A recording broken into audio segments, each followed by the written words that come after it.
பற்றுக பட்டத்தான் பட்டினை அப்பட்டு விடற்கு.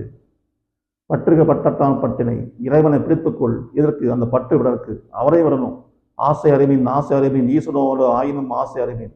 நீ சிவபக்தியில் மூழ்கி இருக்கலாம், பெருமாள் பக்தியில் மூழ்கி இருக்கலாம், பக்தியில் மூழ்கி இருக்கலாம். ஆனால் அந்த பக்தியும் நீ விடணும், ஒரு டயத்தில் விடணும். அந்த பக்தி ஈஸ்வரன் மேலே வச்சு ஆசையை விடணும். அந்த ஆசையை விட்டால் தான் நீ உள்ள அடுத்த ஸ்டேஜுக்கு போக முடியும். கர்மயோகம் எடுத்த உடம்பு பக்தி யோகத்துக்கு வரும், பக்தி யோகத்துக்கு வந்த உடம்பு ஞான யோகத்துக்கு வரும், ஞான யோகத்துக்கு வந்த உடம்பு ராஜயோகத்துக்கு வரும். ராஜயோகம் என்பது வாஷி யோகம், சிவராஜ யோகம், இதெல்லாம் இருக்கு. ஸோ இதெல்லாம் வந்து கடந்து கடந்து கடந்து கடந்து எல்லாத்தையும் கடந்து போகணும்.